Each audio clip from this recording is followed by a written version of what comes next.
Good evening, everybody. As Taryn said, my name is Amanda Wibbenmeyer, and I am one of the authors in the last version of Jennifer's books, anthologies, Successful Entrepreneurs with Grit. So what I was hoping to share with you guys tonight is I want to talk a little bit about what my chapter was about, but then also just kind of walk through the experience that I had collecting my thoughts for when I was coming together and what I thought about and how it's changed my life since then after being able to be part of this journey. So in my chapter, I wrote about transitioning from a retail executive to a small business owner. In early 2020, I opened up a do-it-yourself arts and crafts studio in Chesterfield Valley. Pinspiration Chesterfield was the name, and it really served the place to make all of your Pinterest dreams come true right alongside your friends and family. Throughout my chapter, I really shared an overview of some of the challenges that were involved with opening a business during a pandemic, particularly one that was as high touch as this business was. So I shared insights that I gained by using my strengths and by using the resources I had within myself, as well as my network, to make the business successful. And of course, it wouldn't be an honest story without really sharing some of the financial and personal hardships that happened. I think anyone that opened a business in 2020 can probably relate to that, or even had one during that time as well. So the process of reliving those moments, documenting and sharing this story, it felt very personal. It was therapeutic for me to go through my creativity, to be proud of my creativity, to be proud of my business savvy, and the relationships that helped me keep my business going during times where many pre-existing businesses weren't really able to succeed. But it was also a gut check to conceptualize how much the hustle and grind was impacting me personally. To share a little further insight, so about 4 years ago, about a year and a half after opening Pinspiration, my family and I really started to feel that financial pinch of opening a small business during a time where people didn't want to leave their house, much less go to a shared public space. So in order to really sustain the life that we had built this far, I found myself realizing that, I needed to go back to work as I knew it before.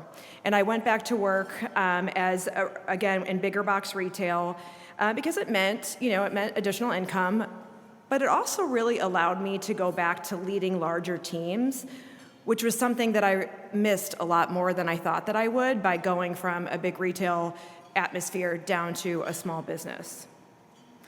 So now, though, I was balancing owning and operating an art studio, working in this bigger box retail environment, having a large team, and I was also still really focused on trying to be a present mom for our two boys, Andrew and Alex. I have to tell you, this is quite the balancing act. It was in terms of my business, it was really important for me to stay committed to what I started. I wanted to ensure that I really saw it through for my team, and they had been doing an amazing job. We started to really create a lot of relationships in the community. People were coming in, and we had a lot of repeat business, and my team really enjoyed their jobs. But as I stayed on this path of reflection, as I'm coming together, bringing all these ideas together for my time for the chapter, I reminded myself of the reason why I started down the small business journey to begin with. I wanted to open my studio to spend time creating and entertaining, all while also getting the time to spend more time with my family. And however, fast forward to almost 2 years, and making my hobbies my work took away the joy that it had once given me. And I now had even less time to spend with my family than I did before. And that was not the plan. So it turns out for me that things become less enjoyable when my income depends on it. So those hobbies weren't so much hobbies anymore. But this was a really good lesson. And I loved the perspective that I was gaining as a result of all the actions that I had taken up until this point. The perspective is such a difference maker. By challenging myself to slow down and take a look at my life, my business, my kids, my relationships, I can quickly get snapped back into what matters most. If I hadn't gone through this journey or life pivot of business ownership, if I hadn't taken all the risks that I've had taken, if I hadn't felt every one of those pain points and those accomplishments, then I wouldn't have been compelled to join a leadership group like G.R.I.T. And this is a place where I could listen and learn from other women through vulnerability, perspective, drive, and mistakes.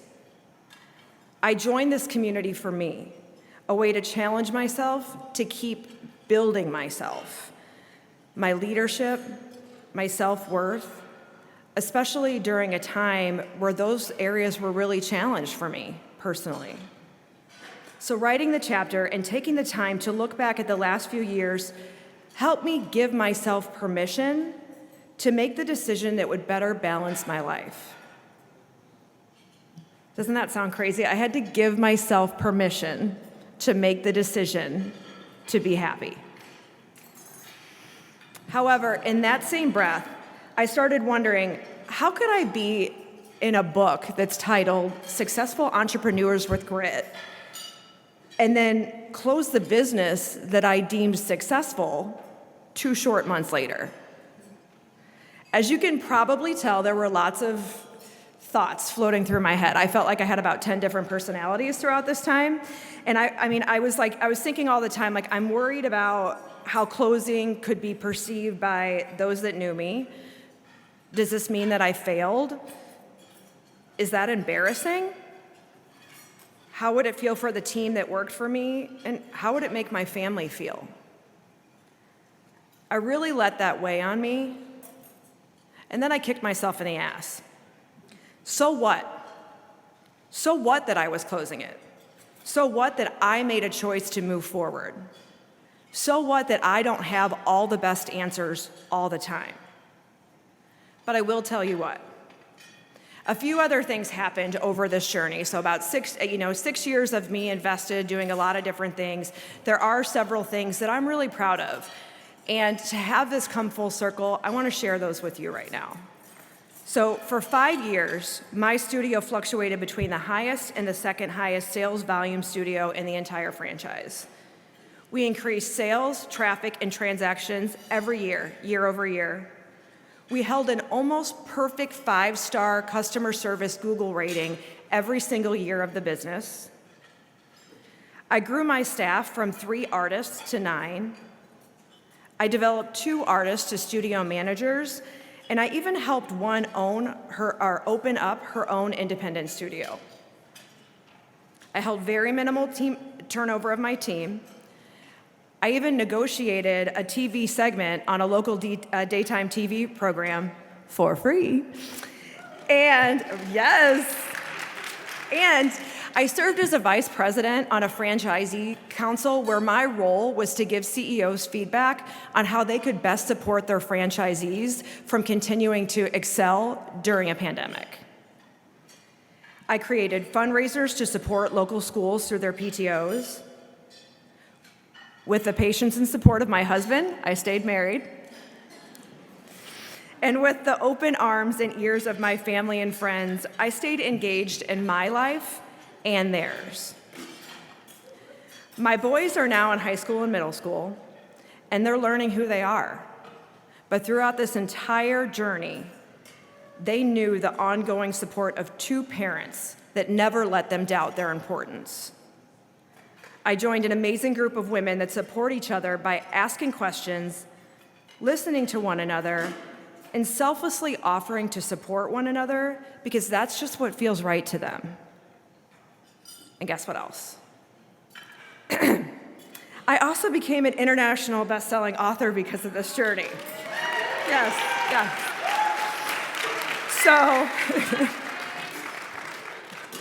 So this past August, the lease term was completed, and I moved on from my time as a small business owner. So yes, I decided to close that small business And yes, I am still 100% a successful entrepreneur with grit. Thank you.